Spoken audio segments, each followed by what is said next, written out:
તો નમસ્કાર મિત્રો, મારું નામ છે નિહાલ. તમારા બધાનો આપ તમારી યુટ્યુબ ચેનલ ફ્રેન્ચ ઇન ગુજરાતીમાં સ્વાગત છે. આજે હું તમને તમારું ઇન્ટ્રોડક્શન ફ્રેન્ચમાં કેવી રીતે કરવું એ હું તમને આજે શીખવાડીશ. તો પહેલાં આપણે કોકને કહેવું હોય કે નમસ્તે ને એવું બધું, તો પહેલાં આપણે એને ફ્રેન્ચમાં કહેવાય બોન્જુર. બોન્જુરનો મિનિંગ થાય છે હાય, હેલો, નમસ્તે, એવો મિનિંગ થાય છે. તો પછી તમારે તમારું નામ ને એવું બધું બધાય ભેગી વાતો કરવી હોય, તો પછી તમારે તમારું ક્યાંક ફોર્મ ને એવું બધું ભરવું હોય, એમાં બધાય તમારો કેમ ઇન્ટ્રોડક્શન દેવું, કેમ બધાય અરે વાતચીત કરવી, વાતચીતમાં ઇન્ટ્રોડક્શન તમારે કોઈક ક્યાંક પૂછે, ક્યાંક સ્કૂલમાં ને એમાં બધે પૂછે, તો તમારે તમારું એમાં ઇન્ટ્રોડક્શન જરૂરી હોય છે. તો આજે આપણે એ બધું આપણે ઇન્ટ્રોડક્શન શીખશું. તો પહેલાં તમારે પોતાનું નામ કેવું હોય કે મારું નામ, પછી તમારું જે નામ હોય, જેમ કે મારું નામ નિહાલ છે, તો હું એમ કહું કે મારું નામ નિહાલ છે, તો તેને ફ્રેન્ચમાં કેવું હોય, તો આપણે કહેવાનું કે je m'appelle નિહાલ. તો તમે એ જે લખેલું છે એ સ્ક્રીન ઉપર જોઈ શકતા હશો. પછી je m'appelle એટલે થાય માય નેમ ઇઝ, પછી તમારું જે નામ હોય એ લખવાનું. તો બધાય મારી પછી બોલજો. તો તમે મારી પછી બોલજો કે je m'appelle, પછી તમારું જે નામ હોય, તો હું બોલું કે je m'appelle નિહાલ, તો તમારે મારે પછી બોલવાનું. તો બોલજો je m'appelle નિહાલ. હું અમે મારું નામ બોલીશ, તમારે તમારું નામ બોલવાનું. તો je m'appelle નિહાલ. પછી એમાં તમારું નામ માની લો કે રુદ્ર હોય, તો તમારે એમ બોલવાનું કે je m'appelle રુદ્ર, એવી રીતે. પછી તમે એક સ્ટુડન્ટ હો, તો પછી તમારે એમ બોલવાનું કે je suis એટલે હું છું. je suis હું સ્ટુડન્ટ છું, તો મારે એમ બોલવાનું કે je suis étudiant.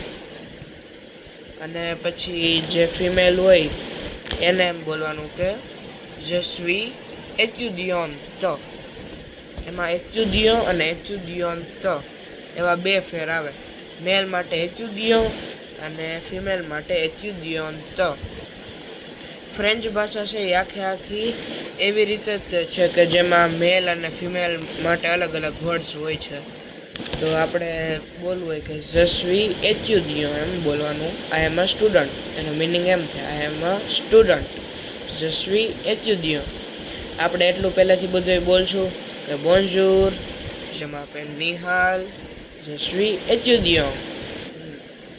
બોન્જુર એટલે થાય નમસ્તે, પછી je m'appelle નિહાલ, મારું નામ નિહાલ છે, je suis étudiant, હું એક વિદ્યાર્થી છું.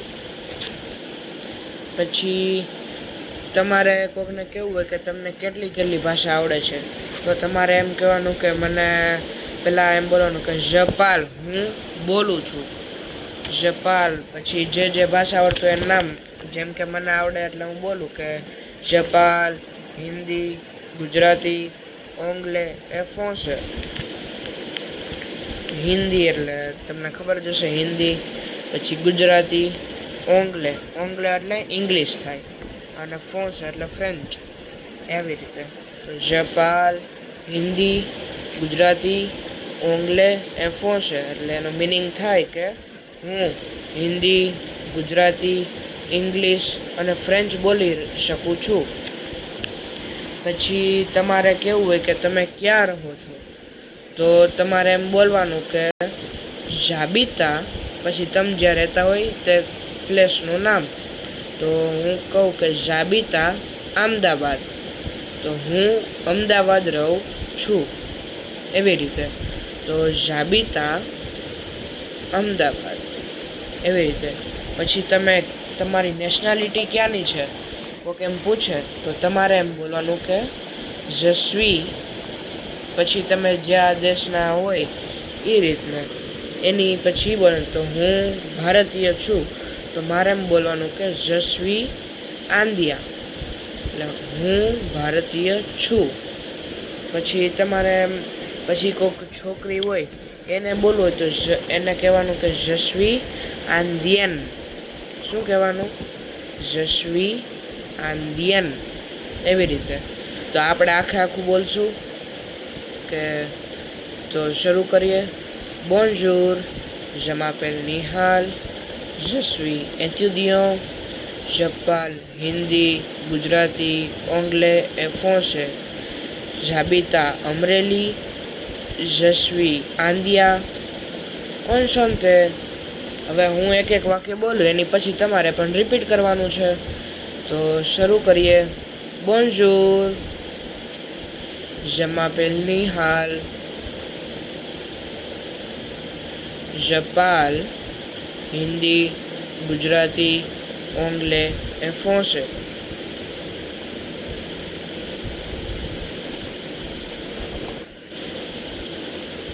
j'habite à અમરેલી.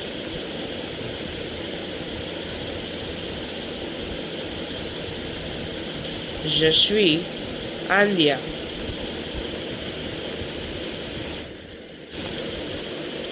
તો આજનો આપણો વિડીયો અહીંયા જ તે પૂરો કરીએ અને પછી મળીએ બીજા વિડીયો સાથે.